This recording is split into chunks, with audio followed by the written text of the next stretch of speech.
Hello, this is Christeen Skinner. I've been running monthly classes covering financial and mundane or world astrology since 2023, and they've rather grown in popularity. These days, between one class and the next, students and visitors are invited to send thoughts about what they might like me to cover.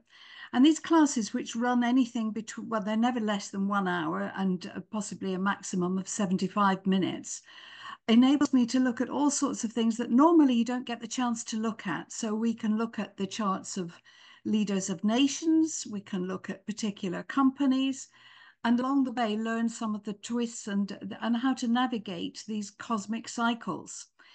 I thought it might be an idea for you to see an example of these, and the one that I've chosen is from August of last year. You can still buy the December version, which covered the forecast for 2025, or the crypto one in January 2025. But the August one last year, it's a nice sort of mix of things that were covered, and hopefully it'll give you some idea of what these classes contain. Anyway, I hope you enjoy watching. More than that, I hope you will subscribe to this channel. Thank you. Right. Okay. Well, first of all, apologies for my poor admin.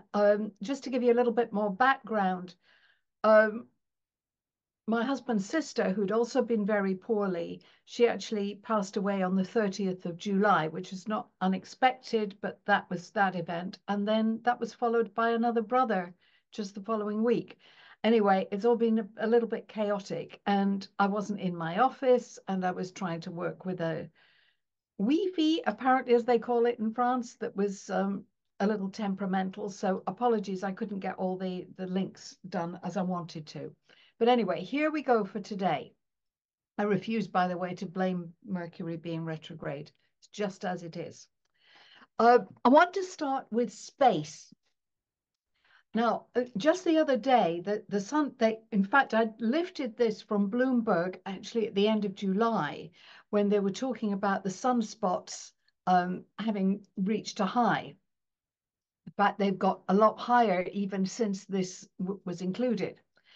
And I'm grateful to Anna for recommending. I haven't had a chance to look at this yet. Apparently, there is a YouTube thing with a gentleman called Stefan Burns, who apparently talks about solar activity, and it's nice and articulate. I will have a look at that later, Anna, but thank you for that. And probably many of you will be interested in it too. But can I just show you this, just so that you can see what's been happening? This is the sunspot activity since August of last year through to now. Can you see just how much the sunspot activity has been increasing? And this was just the other day. This is August the 10th. And the number had gone up to 380. Now, if you're not familiar with this at all, really anything above 200 makes you think, what's happening with the sun? It's definitely behaving in an odd fashion. Now, solar activity, of course, has been tracked for thousands of years because we use it for the eclipse cycles primarily. But the actual number of sunspots has only been tracked really for the last couple of hundred years.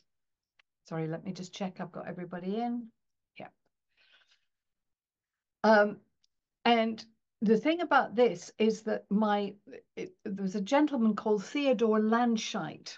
And if you can get hold of his book, Sun, Earth, Man, his was the best study that I've seen that goes back to the 1980s, where he showed a correlation between sunspot activity and market activity. Now, I think it can be explained in a very simple way, in that when the sun is very busy, very highly active, that has an effect on all of our systems. And market traders are included in this. And there's an excitability. I think there's also some pressure that comes actually onto the earth itself. And I want to talk about that and weather and what I think might happen over this next 7 days. So, I mean, this is just to be alert to this. The site that I use is Space Weather, as you know, but apparently there are other sites to look at. We need to track this. We need to see exactly what happens. I think actually it's not so much what happens on the day itself, but maybe what happens in the 2 or 3 days afterwards, because there is a lag between the activity on the sun and what is happening down here. Here we go. So I just want to go back to last weekend when there was that extraordinary activity on the sun, just to show you a horoscope. And I need to apologize to those of you who are not really familiar with these circular dials and this horoscopic picture. There are quite a lot of them in today's presentation. I couldn't find a better way of doing it. I promise I won't do it like this next time, but I think this is actually the simplest way to explain what's going on presently. So what was happening on the sun? If you'd been standing on the sun last weekend, this is the distribution of the planets.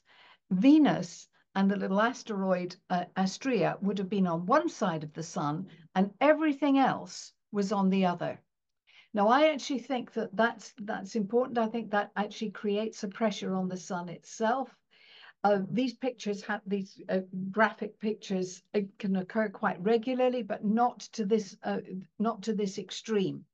And I think the extremity can in some way be linked to the fact that Jupiter is the leading planet on this one. Jupiter in Gemini, if you were standing and deciding that you're going to face towards Aries first, Jupiter would be the big fat guy next. And I think that too has well, I think it's a factor to think of. And these heliocentric charts are really important, and I'm going to show you that when we start to get into some forecasting for the next few weeks.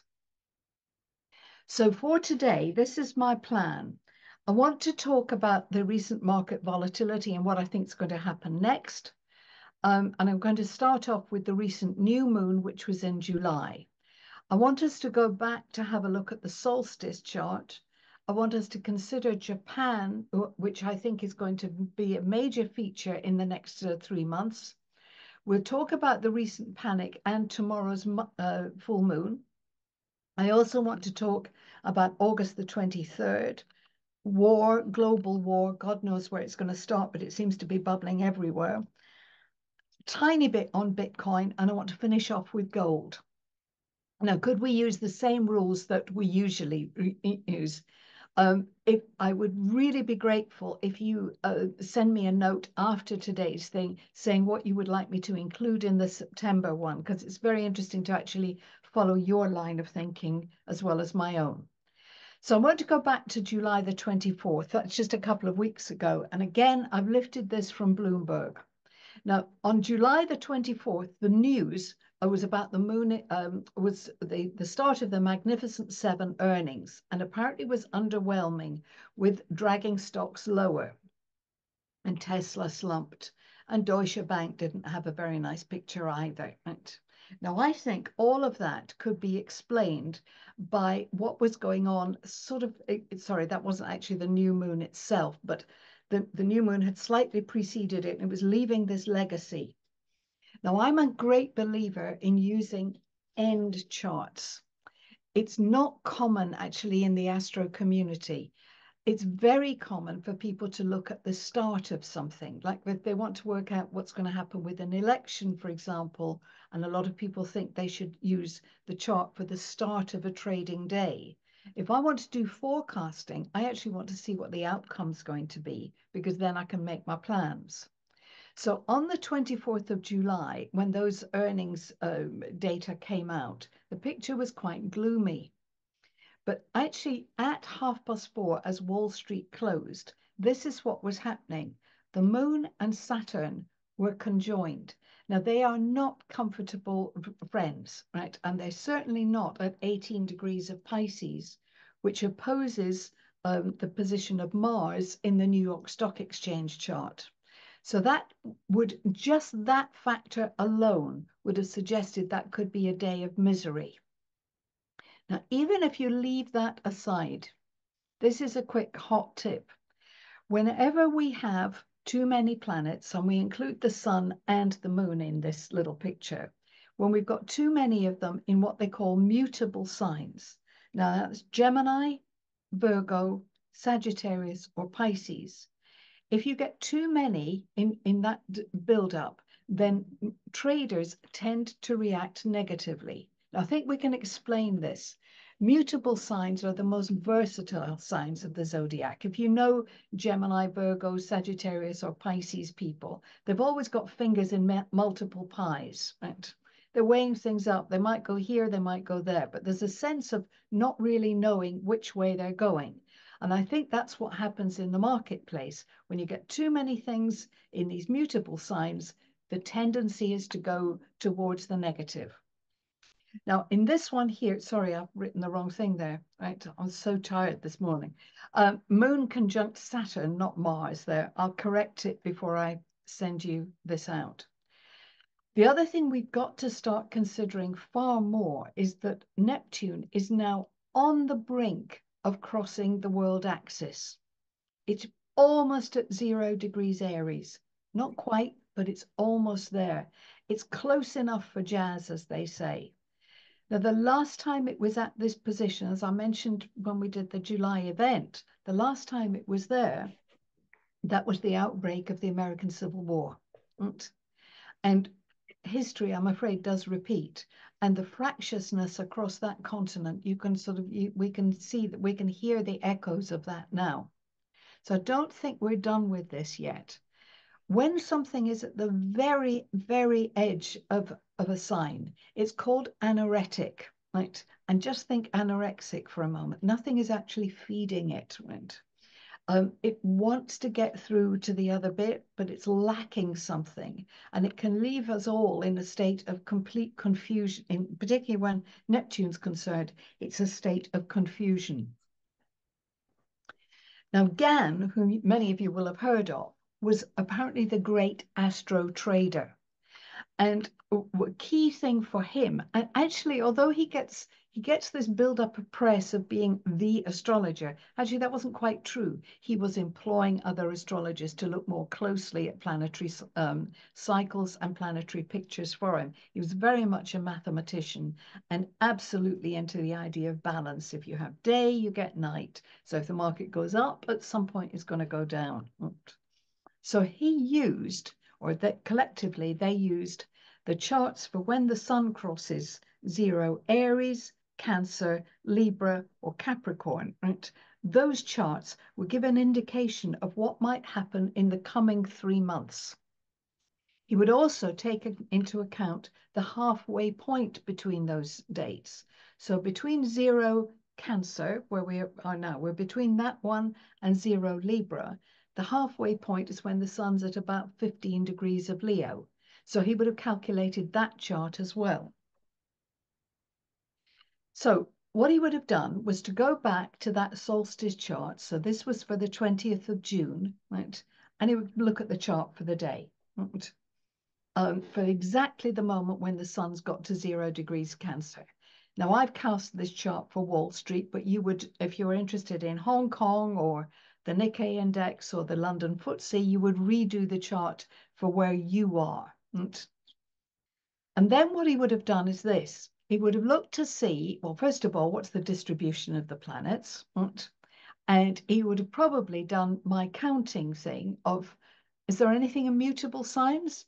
Well, he would have been immediately bothered about the fact that the moon was in Sagittarius, one of that mutable group, which would suggest there might be over-optimism. And if you get over-optimism, at some point there would have to be a rebalance. So then he might have gone from there and thought, how many planets were in mutable signs? 1, 2, 3, 4, right? Well, that's quite top heavy, but it's not huge at that point in June. It's not huge.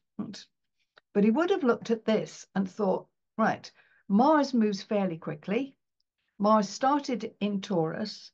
What date would Mars move into Gemini, thus making the list of 4 would be going towards the 5, although the moon, of course, is moving as well. And so he would have probably made a note of about July the 21st. he would have been super interested in the fact that on August the 5th, which is very close now to the halfway point between the solstice and the equinox, Venus would move into Virgo. Now, by that time, Mars is on its way there. So now we're increasing the number of planets in mutable signs. And he would have noted that on August the 5th, right, Mercury was going to turn retrograde also in Virgo. So August the 5th, he would definitely have thought, well, that looks like an iffy date to me. It's a turning, it's a pivot point. So that would have been his reasoning. We're going to go on from that because although we know what happened on the 5th of August, I think there's more to come. And here's my reasoning for it. I've shown you these charts before, but I'm going to do this in a little bit more depth. Let me just get rid of all of that. Here we go. So for those of you who are not familiar, and others of you, if you just bear with me for a minute, going across the top of the page, this is actually starting the 20th of June, then July, August, September, August and September. So look down now on this side here. I haven't got 360 degrees of the zodiac. I've only got 45. So what I'm doing with this is as soon as I run out of 45 degrees, I start again. So I'm overlaying every 45 degrees of the zodiac. So let's take what we know. The sun at the solstice started at 0 degrees Cancer. There we go. And here it is, about July 21st, 22nd, it crossed into Leo. That's what the dot means, it's crossing into a new sign. So then it does 15 degrees of Leo. Then go back up to the top of the page for the other 15 degrees of Leo. And then here in August, 24th, 25th, it's moving then into Virgo. And then it goes out again. And if we started this again, the sun would now be at 0 degrees of Libra. So with this, we can follow any one of the planets. But what's crystal and really important to us is how do they connect with each other? Right? And the first date we would have noted with this is that this is Mercury starting at the top of the page. Now, it's doing a curve. Nobody else is doing a curve. It's doing a curve because it's appearing to go backwards in the sky. There's its retrograde thing, and then it's going to turn again about the 28th and come back down and go moving forward again. So the 5th would have been an important date. It's very close, just a day before, to Venus and Uranus crossing one another. So that 5th would already have been, that's a red letter day, and Venus itself on the 5th is changing sign. So the 5th is important. You'd also wonder about the 14th, which was just the other day, because we've got several things happening here. We've got Mars meeting up with who's this? This is Jupiter. Now, what are they doing? Mars starts in Taurus, goes on into the next sign, which is Gemini. So Mars is in Gemini. Jupiter's already there. So those two are forming a conjunction about the 14th. Now, what do we know about that? Well, Mars and Jupiter have a military, they tend to be focused very much on strategy and they've got this military sense. So they're a bit argumentative, particularly when they're in Gemini, one of the air signs. So you can get an awful lot of noise and absolutely you can get an awful lot of hot air as well. Going on, we now come to the 23rd, which is Friday of this week. And there's quite a mess up here. Mercury will have tipped back into Leo and it's meeting up with the sun on the same day that Jupiter in Gemini is crossing Saturn in Pisces. So the two of them are at right angles to one another. So allow a little bit of flexibility with this, but roughly speaking, about the 23rd, we are waiting for an event. There's also likely to be another one on the 28th when Mercury turns again. And this time it's going to turn because it's going forwards. whereas on the 5th, it was going to go retrograde, then it's going to go direct. Now, the planets, I don't understand the influence of the planets, and I'm not sure that anybody actually does, but I think the fact that you're here is you feel that there is some kind of vibrational force. Well, if we could stop being a little too egocentric for a minute, right, and let's just think of the Earth itself. I think the Earth is very definitely held in place by the position of all sorts of things going on, not just in the solar system, but the entire universe. And we need to understand weather patterns. This is, and I'm not talking about climate change at the moment. I'm talking about the forces that factor in on all the continents and the oceans.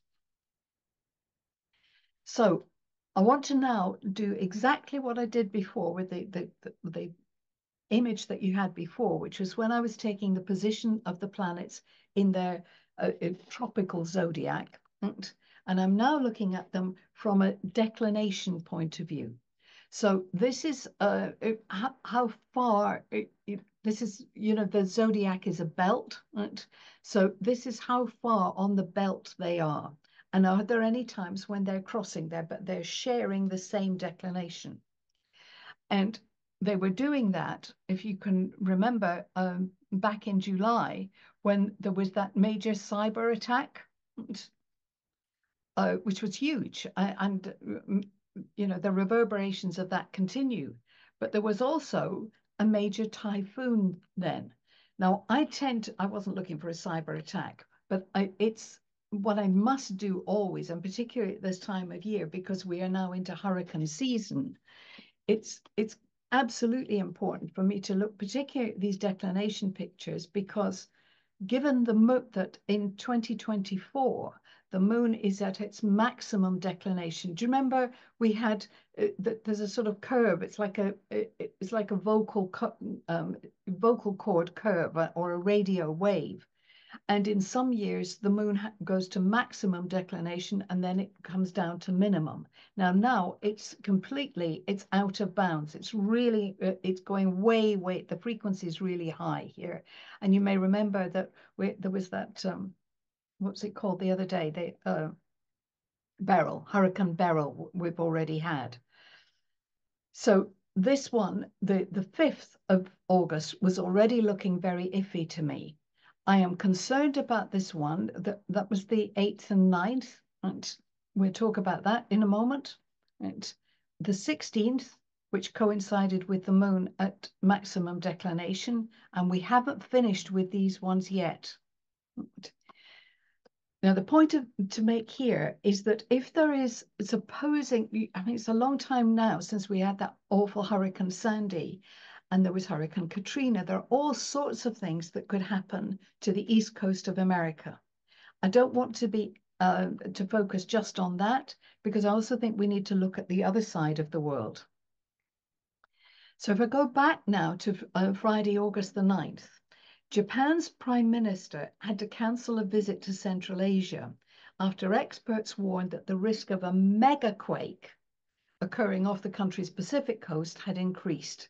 And that was following Thursday's magnitude 7.1 earthquake. Now, I was immediately interested in this because I haven't heard that phrase megaquake before.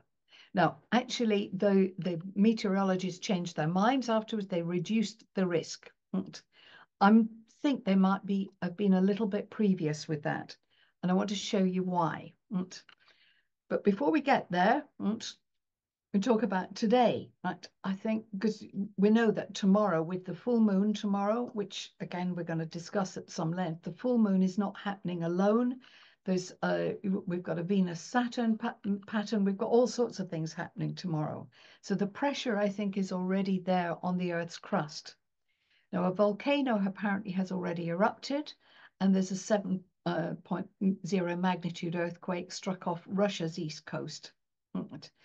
Now, although that's in a part of the world where there is not major population, right, I think what this is affirming for me is the fact that there is now considerable pressure on the Earth's crust, and it's not over yet. I'm concerned about Japan, right? I hope I showed you this one before, I think 2 or 3 sessions ago, I was pointing out that the solar eclipse that's coming on October the 2nd, right, will be within orb of the Saturn position on Japan's chart. And that in itself is deeply concerning, right? Because Saturn is a regulator, as you know, an eclipse kind of wipes out the admin for a moment. But yes, that's part of an 18.6 years cycle. So maybe not so much, maybe not too heavy a year, but it's not happening alone. At the same time, Pluto will be at right angles to Jupiter. And that's really the thing. It was the two things together that made me have Japan on my radar for a while. I also I got well, 2 high net worth clients, both of whom have interests in Japan. And I'm going to show you some of the work I was doing for them. But Japan, I really feel we're not quite out of the woods yet with problems there. So let's go back to what was considered to be a mega earthquake. There was one on the 18th of April, 1906. And this is the big San Francisco earthquake.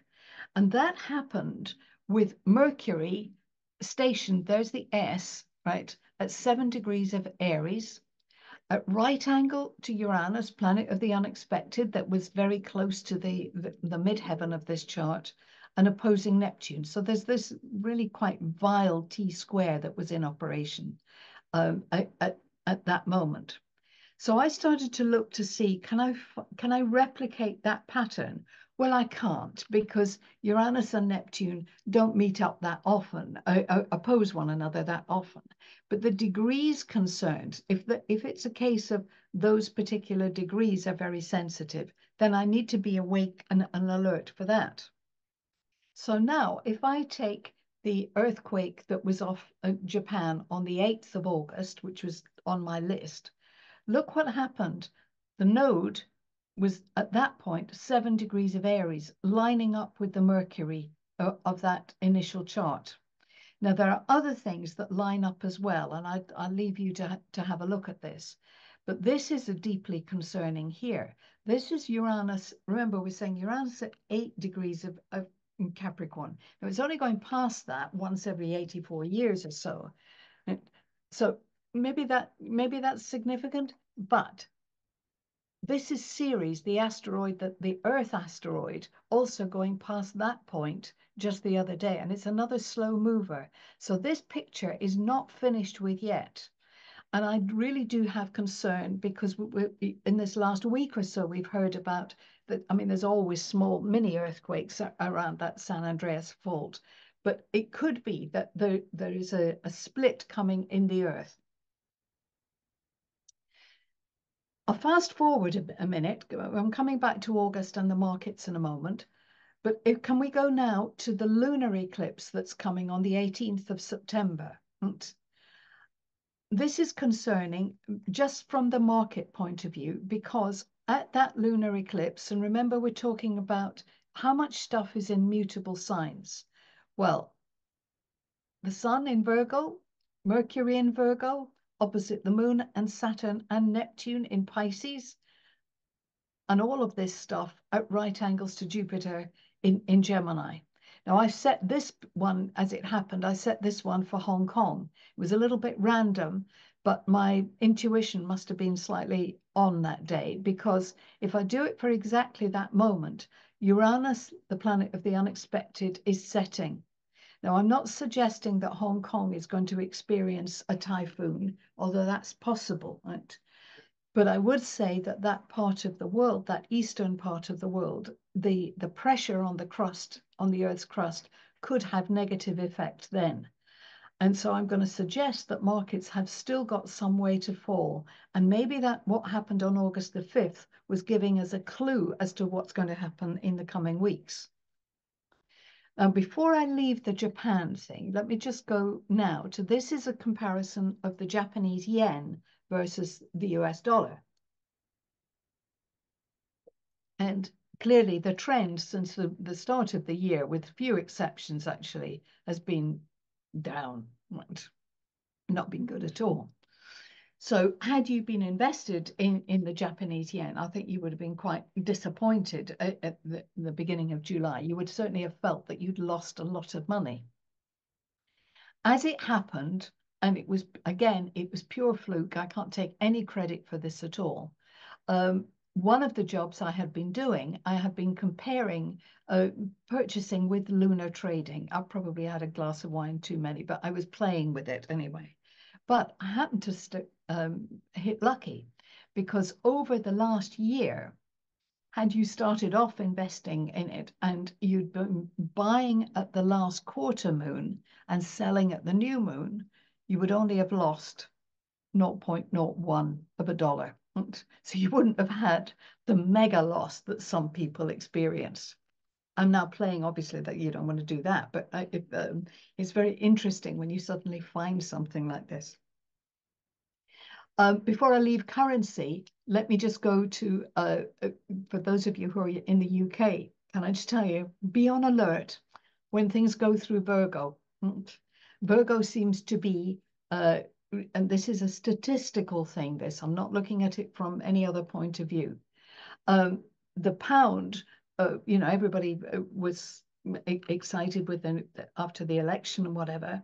But there's since then the pound hasn't done quite as well, and it's apparently the worst performer amongst the G10. It so happens that when you get, well, sorry, and again, I'm sorry about this. I was just so tired this morning. That should actually say Mercury and Venus in Virgo. I'll change that again. When you get, those two were both in Virgo the beginning of August, and the pound then suffered. Mars is going to go into Virgo next year. Mercury has got Mars has got a very long stay in Leo coming up. But once it's finished with Leo, it can't miss Virgo. So I don't think that the pound is out of the woods yet. And if you are buying into other currencies, I would suggest that you don't do it, that your pound is actually going to go further before Mars gets into Virgo. So now let's just go back to the 5th of August and that panic day. And this is just to reaffirm just how awful the day was, right? This was the close of Wall Street. So just as Wall Street closed, Mercury was stationary, right? And we now need to learn that when Mercury is stationary, other things being equal, if it's stationary and you've got top-heavy stuff in mutable signs, you could expect a day of retrograde, of negative trading. At the same time, the moon, like Neptune, was anaretic, right at the very end of a sign. So really weakened state. So now that's going to go on and see what's going to happen this week. Is there a negative day this week? Well, actually, I think there is. I think Tuesday's a negative. And again, I've chosen to use Wall Street for this, but you can check this out wherever you are. I don't think it's going to make a huge amount of difference, frankly, because this configuration will obviously affect the whole planet. What we'll have on Tuesday as Wall Street closes is that the moon and Saturn will be conjoined, and Neptune also still in Pisces, so 3 there, Venus on the other side, and both of them at right angle to Mars and Jupiter. So 1, 2, 3, 4, 5, 6 things now in mutable signs. Now, I may be wrong, and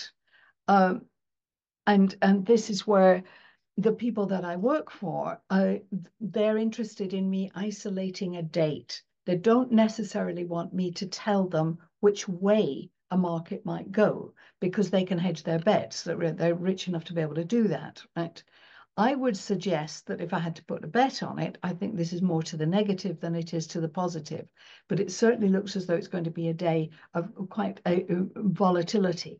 20th of August, too many people on holiday, right? It becomes lopsided. You have to use a little bit of common sense with this as well. So if you've got younger traders in the market, because the older ones have gone off on holiday, the younger ones, like fishes not knowing which way to go, they're more likely to go to the negative than the positive. So now let's just go back, right? And I've added a couple of guys into this chart. I'm going back to the solstice chart. I'm adding in this one here. This little looks like a little Chinese character here. This is Haumea, one of the dwarf planets. And unfortunately, Haumea's presence tends to be felt when there's warmongering going on. So we have Haumea is more or less, this is going to be going on for some time in this loose right angle to Pluto. This is going on for the next few years. So Gan wouldn't have known about this because Haumea nobody was factoring that into their thinking then. The other one, which is at the moment described as A11, which is another one of these dwarf planets, but seems to be the one that comes when people are talking about things, where there's a press release, where there's something important to say. And I think what this chart is saying is that the history books are going to look back on this quarter of the year, this third quarter of 2024, as being a time of warmongering, volatility, and incredible difficulty.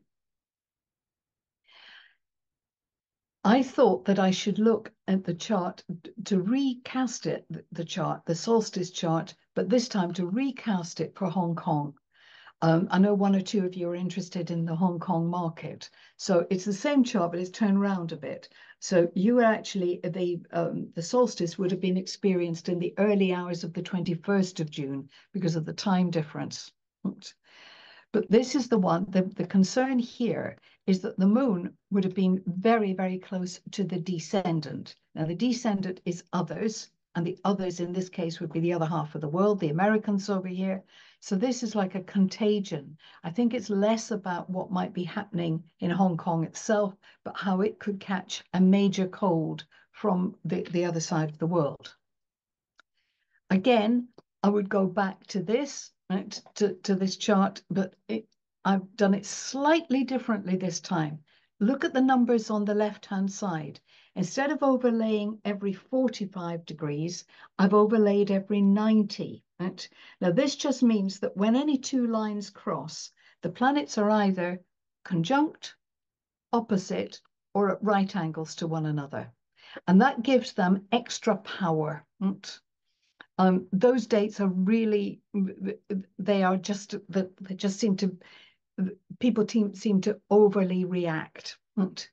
And I've decided that I wanted to go on and look a little bit past the solar eclipse that's coming. I was looking primarily for this one. This is Chiron. Right, now Chiron is not changing signs. It's staying in Aries all the way through. But it's going to be at right angle to Mars about the middle of October.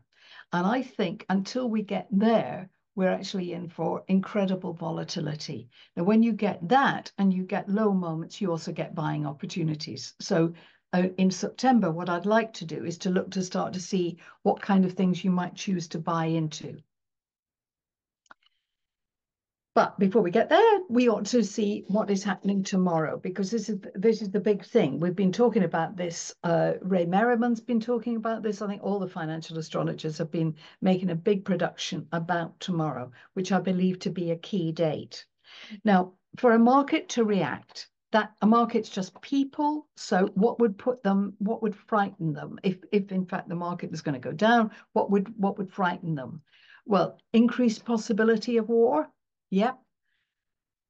Some awful climate thing, right? Yes, right. Or could it be some political ruckus, right? It could be any, or it could be all of them, right? What's the astro justification for tomorrow being earmarked as being special? And does something have to happen tomorrow itself, right? Or is it a contagion that could last for the whole of the week? So the full moon itself is tomorrow. Look at the numbers. The sun's at 27 Leo, the moon at 27 Aquarius, and Uranus exactly at right angle to them, 27 Taurus. Now, Uranus is both the unexpected, but it's also political shocks. As it stands, Kamala Harris is getting very good press over in the States, right? And it's seen now that that's now a force to be reckoned with. Their convention begins tomorrow, their serious convention. there might be an upset there, right? It could be that Mr. Trump throws an upset. So it could be a political thing. It doesn't even have to be in America. And we've also had in the last couple of days, Ukraine has moved, the Ukrainians have moved and gathered, as I understand it, they've gained some Russian territory. So it could be that there's an alteration in the dynamic there.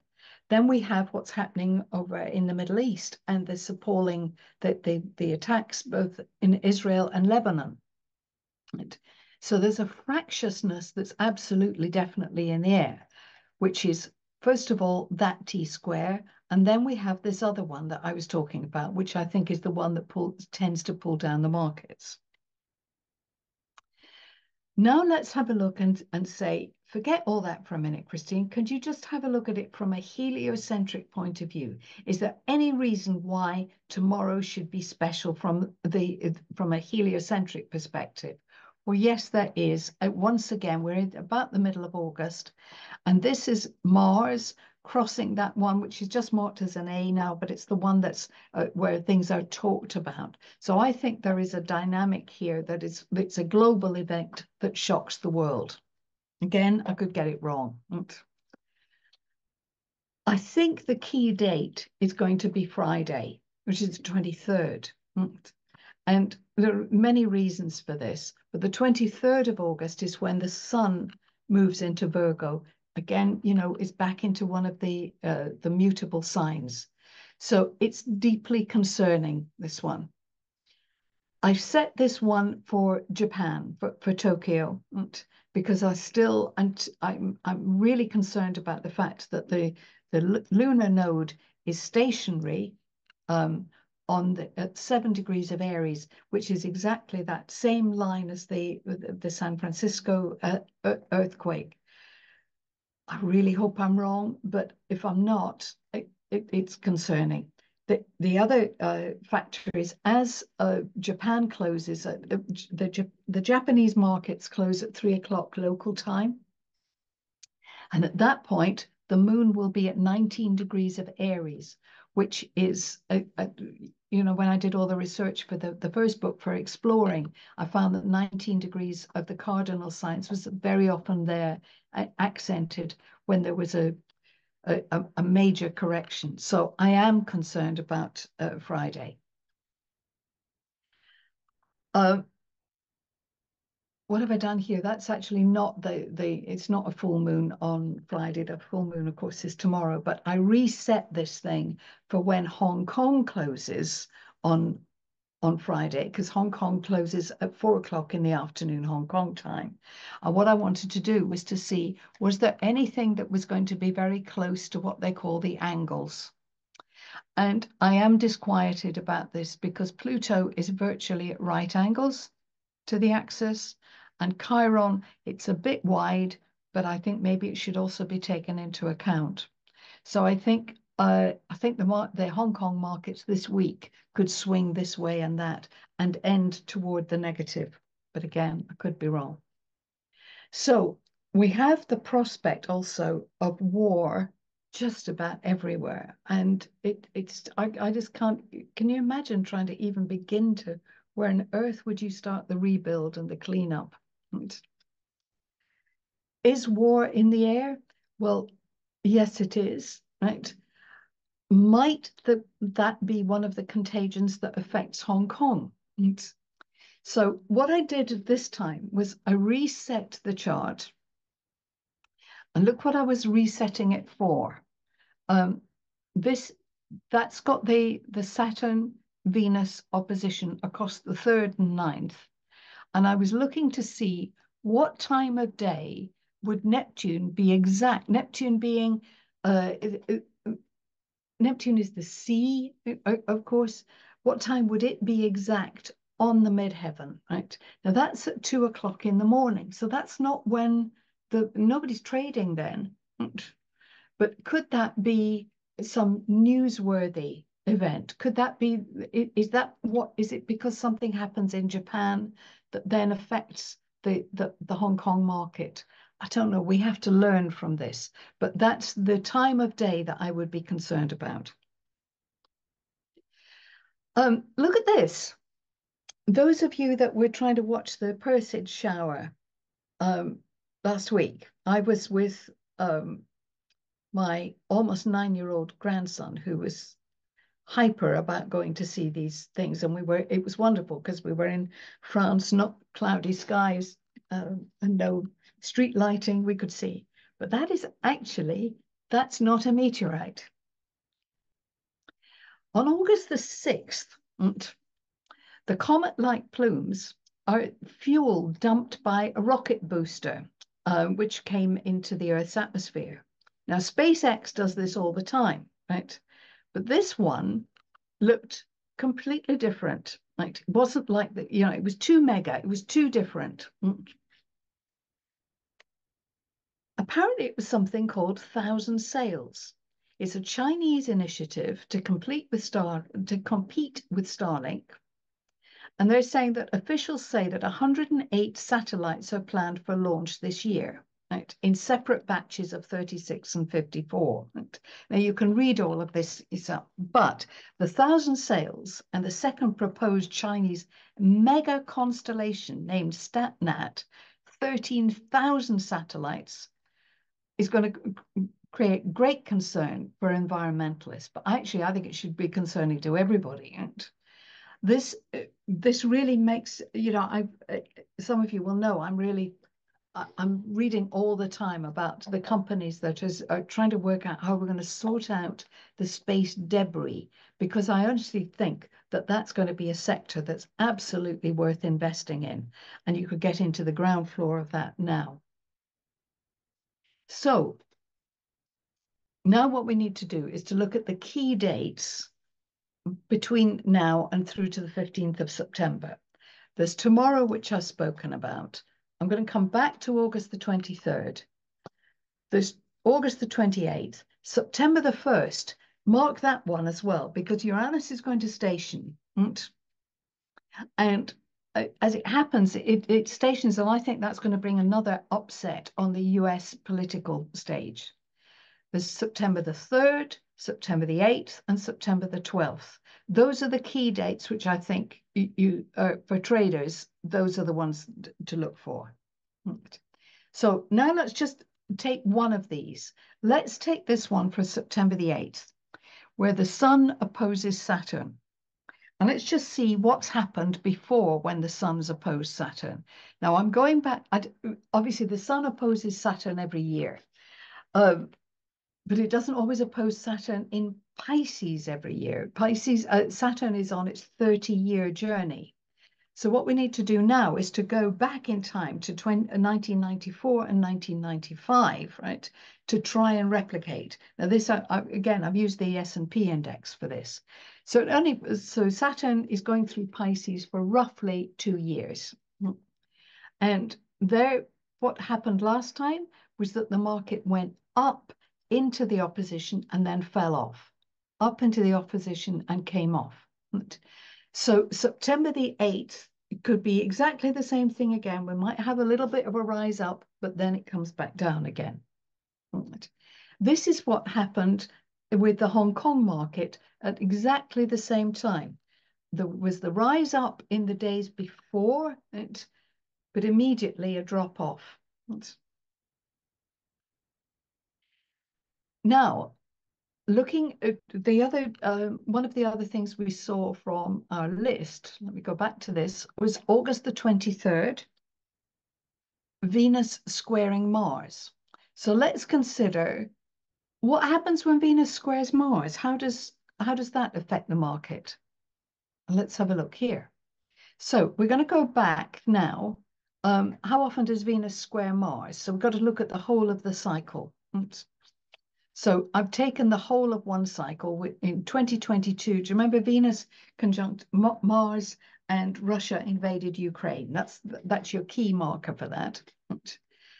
Then when the two of them were at right angle to one another, the market fell, rose into the opposition, but fell off afterwards, rose into that square and fell off afterwards. So if we take this as being the first square tends to be a negative, what do we get then for this? we go back to the beginning of this cycle, which was February the 22nd. And at that point, everything was really good. NVIDIA's earnings were up, and there was this record high. That was the 22nd. Now, if history repeats, right, then we should expect a fall on August the 23rd, which confirms what I'm thinking anyway. Now I'm taking my other perspective, which is I'm taking the dates, I'm looking at the heliocentric ephemeris and taking key dates from that. And that gives another slice of dates, but some of the dates match. And when they match, that's when you want to really earmark it and say, well, hold on a minute, that's kind of special. So we're saying that the full moon is on August the 19th, but Mercury moves heliocentrically into Pisces on the 20th. It's very close, right? So if we don't get it down tomorrow, we might get it on Tuesday. Just possible. Then maybe we are going to have a bit of a lift for a few days into this September the 8th, right? Before we have another down movement again. So I went to look to see what happens when Mercury goes through Pisces from a heliocentric point of view. Now, heliocentrically, Mercury's going round every 88 days. So it's going through at much faster speed than it does if you're looking from a geocentric point of view. So from 1950 to 2024, we've got 74 years worth of data. So what we look for now is to see when's the weak one. Well, actually, the one it hates most is when Mercury is going through Cancer and likes it. This is for the S&P. Unsurprisingly, it does very well when Mercury is going through Aquarius because the S&P is made up of a lot of the technical stocks, the Aquarius type stocks. Doesn't do so well with Mercury in Pisces, which again confirms my thinking. The end of this week doesn't look so good. Anyway, I decided to have a bit of a play. So this is what I did. I decided that I was looking to see when would I buy, if I was just playing with this, right? When would I buy and when would I sell? And I decided to buy at Virgo and sell at Aries. So let me just go back and show you what I was thinking. I'll buy at this point here and I'll sell at this. It was a little bit random, but anyway, this is the result of it. I ended up, there were 21 trades, right? I was getting about 2 trades a month. I got 12 wins and 9 losses.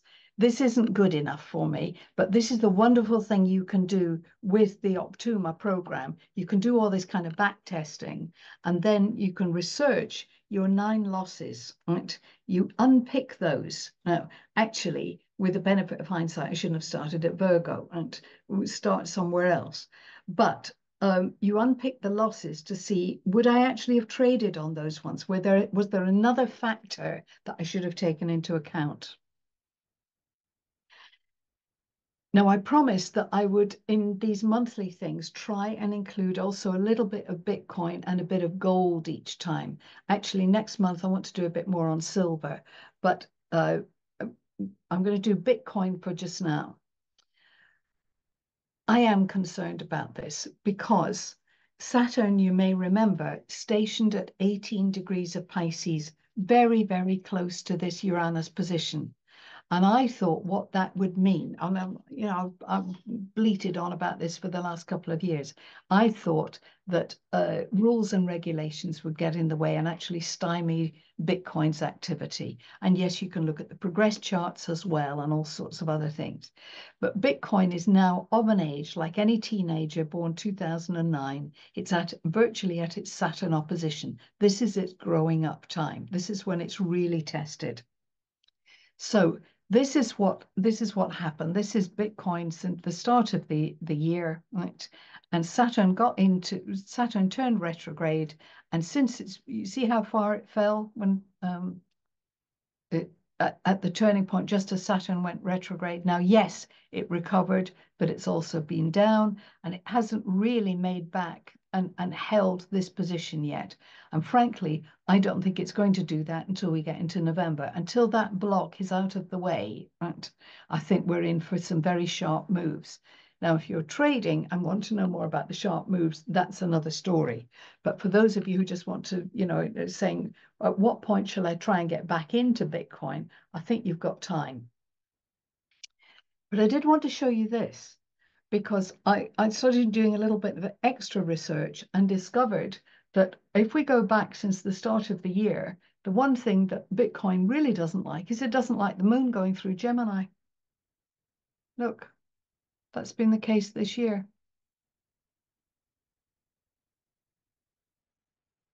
So you can use your ephemeris and see when it's going in again, and you could trade against it.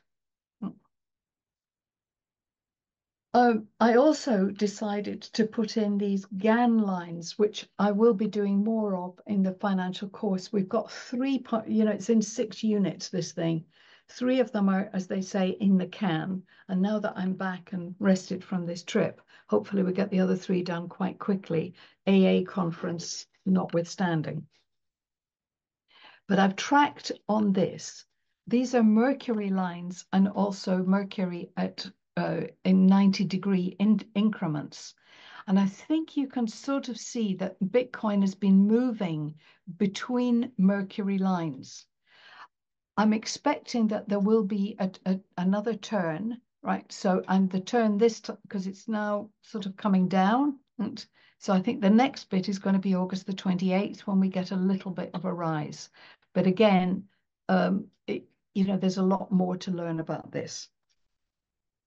So now we're going to go to gold, because as the world goes mental, people do tend to look to gold as being their security blanket.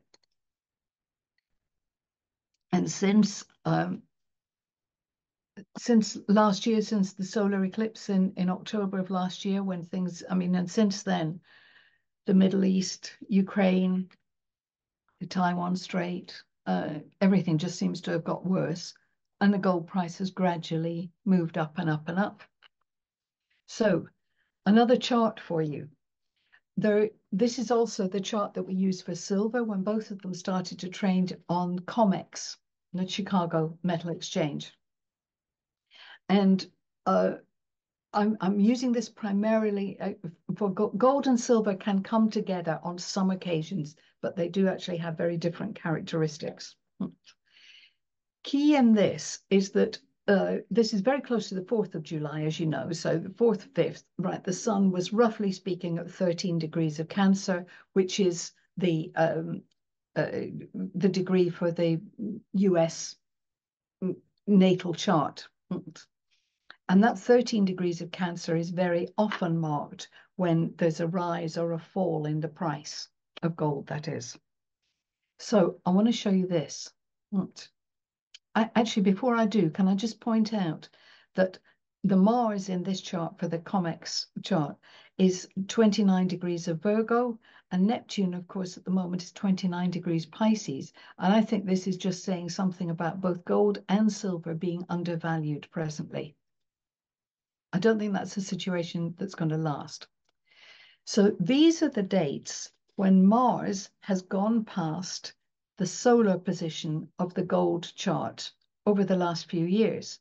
And it's pretty clear that once Mars has gone past the sun position, for a few days at least afterwards, there is extra volatility and probably more towards the downside. So we've got that coming up because Mars is going to goes into Cancer on the 5th of September, and on the 28th of September, we'll cross that magical 13 degrees of Cancer. I will be looking at this more for you. I also like this chart, which is the chart for gold futures. In fact, it's my preferred chart for gold. And so this helps me differentiate between gold and silver. There's so many things one could discuss with this. But again, where we're saying that the other chart is ringing at about 13, 14 degrees Cancer, I think you could probably agree Saturn is pretty close to it, and it's certainly opposite the midpoint of the Sun and Mercury, which again underlines the potential for that being very much a sensitive degree. but it's at right angle also to Chiron. And Chiron, that the eclipse that we had back in April, it was on that Chiron degree. So I think that the once the effect of that eclipse has washed out, and we haven't finished that yet, I think gold prices are going to rise. They can't do it really, though, until Saturn has finished going across 13 degrees of Pisces. And that's not happening just yet. This is that gold chart. And what we're going to do now is we're looking for, here's Saturn here, and we need it to finish crossing the Jupiter line, which is that one there. And it doesn't finish that until December. So I don't think that gold can really take off until we get to December. But honestly, from next year, I think all bets are off. I think there's a lot of reason to think, especially once Jupiter goes into Cancer next year, right, that we will see the gold price move very sharply. So just a final thought. This is the coming new moon, which is the 2nd of September, which is the Monday. And I think this is another one that could be a gloomy day because we're going to have the sun and moon. And if you want to, we can include Astrea in this. But anyway, certainly 2 factors in a mutable sign: Saturn 3, Neptune 4, Jupiter 5, Mars 6, and Mars is opposing Uranus, the galactic center rather. So I think there could be a very sharp move also on Monday, the 2nd of September. So unbelievably, I've actually managed to do that in exactly an hour. But I wonder if I could take a few questions today, please. Before I do, can I just give you the date? Yes, we're going to be talking next time about the coming eclipse that's there. And the next event is going to be September the 15th. Before then, though, I'm speaking at the AA conference. I will not be giving the conference attendees any of this material. I'm doing something quite different for them. I'm going to do a thing about the moon and Mercury and Hygeia and Vesta as on a well-being thing, the well-being wheel, as if you like. That, and then there's a talk about some futuristic stuff. But I'll be back with you guys, certainly for September the 15th. Now, let me just open up the chat, and there are new messages there. Yes, Pluto, what have we got here? We've got a few things. Yes, Mahir, I am really concerned about tomorrow. The Sun square Uranus, Venus square Jupiter, Jupiter square Saturn, which could be the banking news. We've had that before. Venus opposing Saturn and the full moon. And certainly that could manifest on Tuesday in the markets. And Darius is right. Pluto re-enters Capricorn on September the 1st, just as Uranus stations, right? So I think that is a key date, and absolutely, I think between now and then there is considerable volatility. What's Rosanna? Okay, all right. Anna, thank you for about the company charts. No, but if you want to recommend 1 or 2 that I could look at next time, fine, right?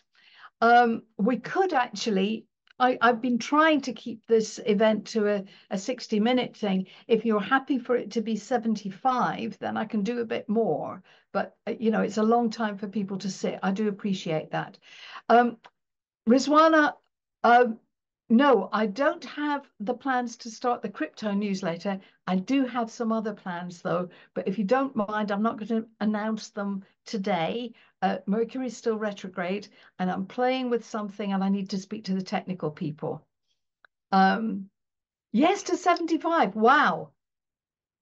Well, look, are you all happy with 75? Because it is a long time.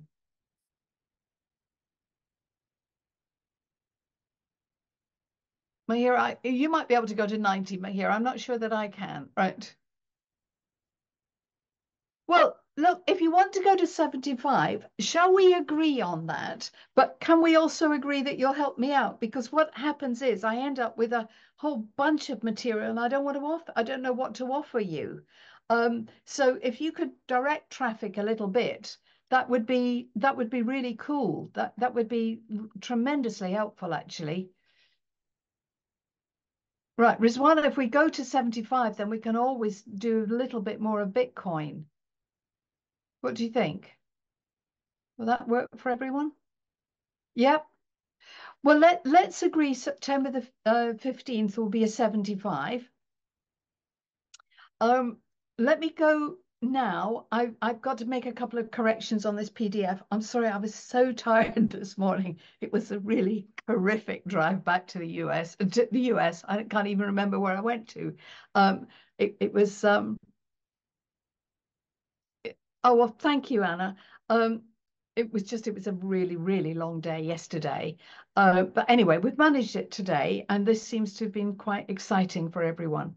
Uh, I'll send you this. Give me a couple of hours. I'm going to have a cup of tea now, and then I'll send you this recording and look forward to seeing you in September. And until then, stay well.